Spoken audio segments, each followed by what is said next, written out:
You're listening to Central Wisconsin's 24-hour information station, WFHR. It's time now for the Morning Magazine. Welcome, everyone, to Morning Magazine for this January 18th, 2023. It is 10:05 on the clock, and you have your host, James J. Maloff here. At 10:30, we're going to welcome in Stephanie Hartman, Executive Director at the Central Wisconsin Cultural Center. Looking forward to catching up with her. Right now, looking forward to catching up with our good friend, Wisconsin Rapids Mayor Shane Blaser. Good morning, sir. Good morning, James. Good to see you. How you been? I'm well, thank you. How you been? I'm doing good. We want to send a big shout out to Taylor and our friends at Wisconsin Rapids Community Media. Hello to them. Encourage you to type into your search bar on YouTube, Wisconsin Rapids Community Media. Subscribe to their page. Keep up to date with all the great things they got going on over there. How has the start of the new year been for you, sir? It's been good. Yeah, eventful. yeah. You know, I it's like kind that of, you thought about it. I like that you thought about it first. It's just kind of our quiet time of the year in the sense of, at least at City Hall. But our road construction or our street department's busy with snow and all those kind of things usually. Yeah. So knock on wood. Yes. But tomorrow it should be coming back apparently. So we'll have to wait and see. Yeah. Well, I want to get to that with you. But before we go too far into 23, I do want to review a little bit of 2022. And I actually want to specifically talk about the year in construction, the year in orange cones. This past year, every summer, and we understand how this works in the Midwest, we only got so many months we can work on these roads before Mother Nature comes in and covers them. So we got to get work done. And I think every summer is pretty busy when it comes to construction. This year, a little bit, I don't know if it was more busy or more projects were being done, but it certainly felt like it was. Yeah, this year Jackson Street was done, but that was not our project. It was a state project, so that was out for bid. So we did a little work there, but a bulk of that work was done by a contractor. So, it made us look a little busier. And then right out down the road here, we're doing a levee project and redoing some railings. So there's a little more visibility. And so there was a few more projects going on. How did the timing of those go? I know, you give these projects a kind of a little bit of wiggle room there, saying that we'd like it to end here, but we understand the construction and the weather. You get a rainy day, you can't get out there. How were they timing wise? Did they work out pretty well that way? Yeah. We've got Bob and the construction crew. They do a fantastic job, and they're very experienced, and which really helps a lot. But I think up on 9th Avenue, it was decided to stop that project at a point because they didn't think they would get done in time. So it just made sense to be cautious, stop instead of having people have an open road and kind of a mess all winter long. They ran into some rock there, so and they had to take more time to try to get because we want the pipes at a certain depth so you can avoid the freezing cycle, and once freezing happens, then you have water main breaks, and so they like to get to a certain depth, and then we're good to go. So that project was paused until spring, and then they'll pick up from there when they take off again. But it was a good idea. We talked about it, and I concurred with them that it was a good time to stop. Yeah, anybody who's worked on a construction project has experienced something like that before. Especially with land, with the ground, and but way back. I remember back in when nowadays they've got a lot more equipment that can do a lot of these things. But back in the early days, for me with construction, it was kind of like, all right, nope, not here. Okay, we're good. We can go. It was just kind of like feeling it out and figuring it out from there. Exactly. So how about 2023 construction-wise? Is the planning starting to begin there? Has that already begun? Are there you mentioned the project there. Is that something that we're going to be coming back to in 23? So yeah, we'll pick up there in 2023. A big project this year is Oak Street, pretty much from Jackson all the way to 16th. So that's a very long road for us to do. So that will take up a bulk of the construction season. There are some other projects on that list, and they seem to escape me at the moment. But so most of the plans are done for that, and they're starting to look at ordering materials. I know, like not 2023, but 2024. A Lincoln Street is going to be a big, a project that's long overdue. Really? If you've ever ridden on Lincoln Street from the expressway down to Grand Avenue, it's not the smoothest ride. And so they're already designing and working on that project and, doing surveying and have been doing surveying there. So they're kind of starting to think about 2024 also at this point. And they're doing a good job there. And I guess plans are pretty close to near done at 90%, and which is good. So we should hit the ground running. Budget-wise, things staying on pace too? Yes. Yep. Cost of materials are kind of always that question because when you really don't know the cost until you buy them. We're even finding that with buying heavy equipment or trucks and dump trucks, they might be 2 years out before you get them. You order them now, you won't get them for 2 years. So it doesn't really work good in government budgeting when you're buying something now, you're not going to see it for a couple of years, and that becomes a struggle on how to handle that. Or even we're learning is even trying to get pricing. They won't give you pricing until they go to manufacture it. So you might approve to buy a piece of equipment, and you really don't know what you're paying for until maybe 6 months later. Because once it goes into production, then you kind of get a price then. Yeah. Things are kind of different right now. Especially when so much comes down to budgeting. It's such a big part of your job, of the people that work with you at the city hall and everything. Everything is starts and ends with a budget. Yeah, and we go to take it through the process through the finance committee and to the council for their approval, but you're really not getting it for a while. You're trying to approve something that might be a certain it's kind of a mess now. Well, it's interesting because every representative we've had on, I've wondered this. Katrina Shankly was joining us last week, but the week before that, I had Scott and Representative Krug. And I'm talking to both of them and about these things. And then I realized, so much of that job, your job, their jobs, all these things, political jobs in general, it's faith. It is such a hope kind of thing where I hope these things will happen, but there are no guarantees. And that's a tough thing. That's kind of a tough position to be in. And as citizens, I don't think we look at it that way often. It's usually, I want, gimme, what have you done for me lately? A lot of that stuff. When the job is not built that way, if you're doing the job right, you can't just snap your fingers and everything gets done. That's a dictatorship. That's a whole different ball game. And when you're trying to be responsible for the dollars and trying to weigh the needs versus the wants, and if you don't know what things cost, for me, it's very uncomfortable because I would like to know, hey, we're committing to buy this at this price. I don't want to commit to buy something for an unknown price in the future. It just that is not, to me, that is very uncomfortable. It is the way we got to maneuver right now, though. Right. Yep. One of the big things coming up right now is tree removal. A lot of that. So I wanted to touch on that really quick. We have tree removal dates coming up, I believe. Oh, the Christmas tree days. Yes, Christmas tree days, yes. I just had it up the other day looking for somebody to, but it is coming up. Yeah, and I know maybe it's this week even, or is it next week? Let me double check because my computer is not working for me. I had it up. Yeah, tree removal is January 23rd through the 27th. So that's this week.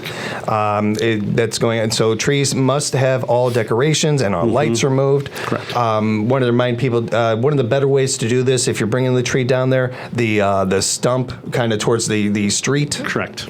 That's one thing. I don't know if there's any other things, any other tips, any other things we should be mentioning to people. If you can wrap them, it's always very good to do. Some twine, some rope, whatever you can do. Easily accessible. Don't stick it in the high snowbank in your yard and kind of have a tree in the yard because you don't want them to have to go fetch it. So, making it easily accessible so they're not well, at least right now we don't have to crawl over too many snowbanks, but making it accessible and easy for them to get it. It's much appreciated. Yeah, and it's going to. And plus, if you want the tree actually removed, doing these things is going to make it more likely that it will actually happen and everything. And it's more efficient. They can get it done quicker and move on to other things too. So right. We're speaking with Wisconsin Rapids Mayor Shane Blaser, and I certainly wanted to talk about the snow removal process. Tomorrow, it looks like we're going to get bombarded again. Old man winter is never going to let us up. Really, we know that. It could be April, and we're still looking over our shoulder waiting for a snowfall and everything. Especially in April. How are we looking this year, not just budget-wise, but with drivers, plowers, icers, these things? How are we looking in that department? So the guys are out working, the crews are, and what we run into in some struggle, and there's been plenty of feedback about the side roads, how ice and bad they are, and on a nice day, why aren't we all cleaning up the side roads? And the last nice kind of stretch of weather we had, our street department guys were working midnight to noon, pulling out all the snow downtown. So kind of during that nice time, they were resting to get ready for the next pullout. Yeah. So that kind of got away from us, and but yeah, it's the side streets that we struggle with, and kind of ran some this morning, and they're much better today. But they're trying to get salt down on there and take advantage of some nice weather coming. But yeah, our side streets we always struggle with, and I think people say go to this community, that community, and drive down their side streets. Well, when you do, every community struggles with side streets. Yeah.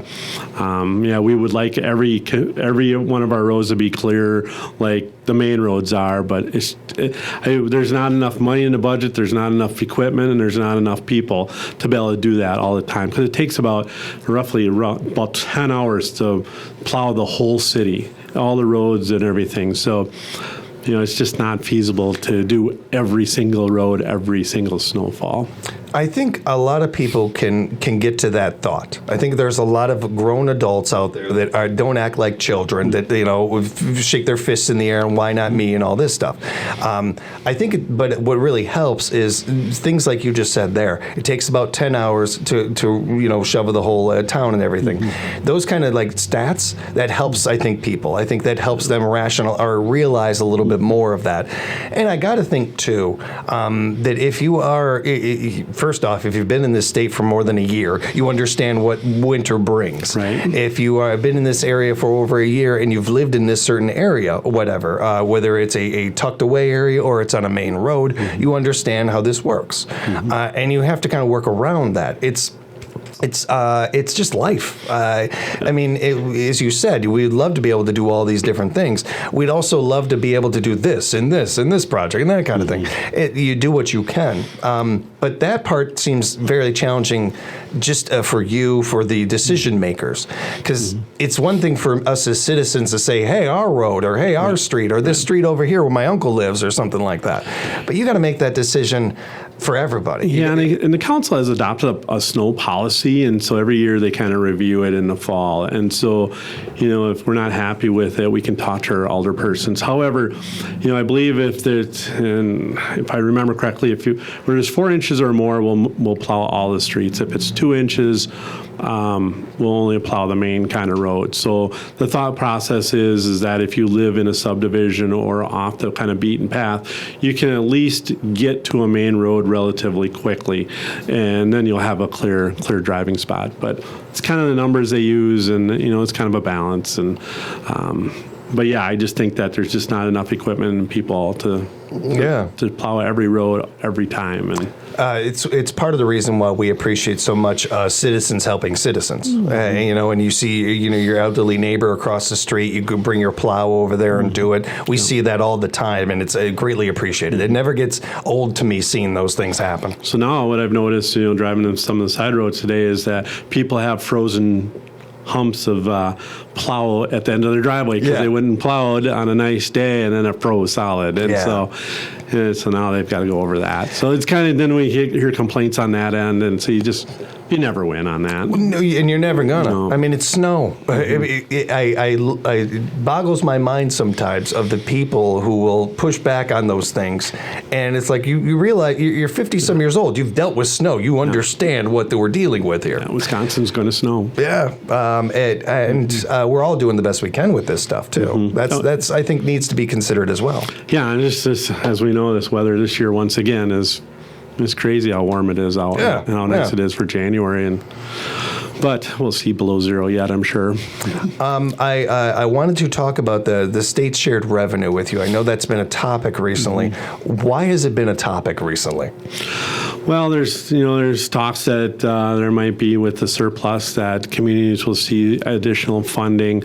There's also talks that they're trying to maybe look at the formula that they use to figure out shared revenue has not been updated. It's kind of archaic. And so, those discussions are going on, trying to, hopefully make it more equitable on people's portion of shared revenue, and since it hasn't been updated. And Yeah, and so now it's just kind of a lot of talk right now and just kind of waiting to see what's going to really kind of become of it. But for me, I've been asked, if we see any additional funding, at this point, I'm not a big fluffy guy.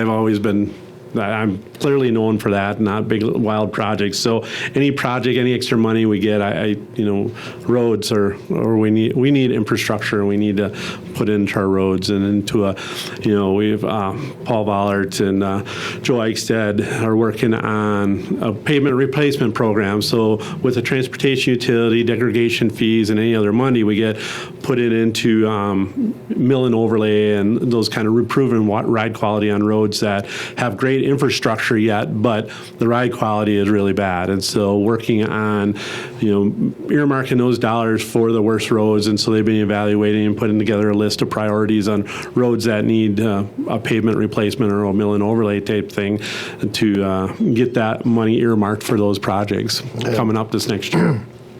I think it's I know it's part of the reason why you were voted in twice is that kind of thinking, and I also think that it's if you have a house and you buy a pool, the next summer you're not buying another pool. You've got a pool. You've already got that. Mm-hmm. I think that as far as like extracurricular things and stuff, our area has a good portion of that. You could always maybe use more or maybe tinker with something here. We certainly have the dog park, and we're going to talk about that in a little bit.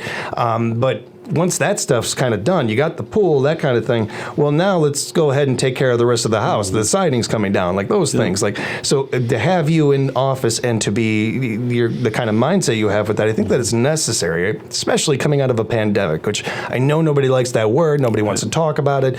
We moved on. We were past the pandemic. But we were just talking about prices and not knowing what price I order this, and I don't know if it's going to be that price when I pay for it or whatever. Exactly. We're still dealing with the run of that and the runoff of that.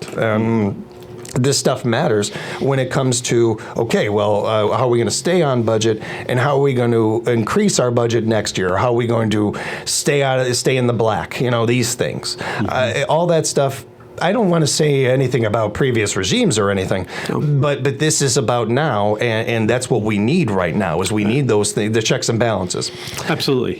Each mayor, each representative, each governor, it's kind of about what we need now, and that's what people elect. And so I guess this is my time, and eventually, as I know and everybody know, my time will come to an end, whether it's on my own or the people decide that. But yeah, just for me, everybody knows me going into it. And there's people that think I'm not frugal enough, so it's you're trying to find that balance. And you just can't win. No, you can't. But I'm just not going to spend. We're not in a position or a place to do a next great project. I think infrastructure has really got to be our priority right now in our road system. And I know not recently. This was when you were first elected, and I want to say it was a couple of months in. Now that you said that, I think I did hear somebody say something along those lines. Not like saying that because you had just gotten into office, so they certainly weren't saying something that you were doing already, but that they were concerned of that. Well, I said to him, like, if he's going to do these things, and you have the things that you said you were going to do, you have done them as far as infrastructure and focusing on a lot of that and getting the budget in balance and that. These are the things that you have done. You do those things, and that will bring people into town. That will keep people in town. You can have the greatest businesses. You can have Amazon in this town, and yeah, that'd be great, and jobs and all this stuff. How many people are going to live here if the roads aren't any good, if the schools aren't run well, if the roads aren't paved, all these things. Amazon ain't coming to a town like that. So you really want those things to happen, you've got to take care of this stuff first. Absolutely. That stuff is the real money maker. It doesn't take a lot of digging to find out what cities are growing and prospering and what ones aren't, and the differences of them. I've mentioned many times about the dogs and the dog park and everything, and again, we'll get to that in a second.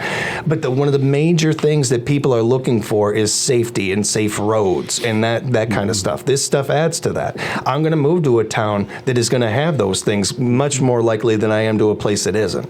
Yeah, we've been meeting with state engineers, and I've made phone calls to the governor's office. A Street has to be redone. It is to me and anybody that drives on A Street, and I even say even parts of the expressway have hit their end of life, in my opinion. And so we've been working a lot with state engineers, and A Street will get done. It will get done hopefully within less than the next decade, but and we keep pushing to get that pushed up, but it will be getting done here, and it's just not fast enough for me, to be honest. Yeah, and I every time we talk about it, I feel the frustration in your voice. I'm actually, I hate you. I don't like you being frustrated, sir, but I actually like that energy in you, though. Yeah, it's how it's going to get this done. Well, we all drive to other communities, and you see road construction going on in the main roads, and those are connecting highways, and the state's involved in them, and it's like, well, ours, I think, have been passed over long enough, and any chance I can get, I'm going to spew a little bit of spew and say that A Street needs to get done, and it's overdue. And anybody that rides on it and falls in one of the craters there knows that it's long overdue. And even coming in by Tractor Supply, that black mastic it's good because it seals up the road, but it's just a rough ride, and it's just. We keep putting Band-Aids on a thing that is a gaping wound, in my opinion. And are you hopeful about it getting done in the next couple of years? Or I think 2028 we'll see a section of it done, and then shortly after that we'll see the other section done. So I'm hoping from city limits south to about Qdoba, or to just by the expressway there, that they'll be done. But I'm going to keep pushing. That'll be hopefully sooner than that. Right on. I wanted to wrap up talking about the dog park. Yes. And the progress in that and everything, how that's going.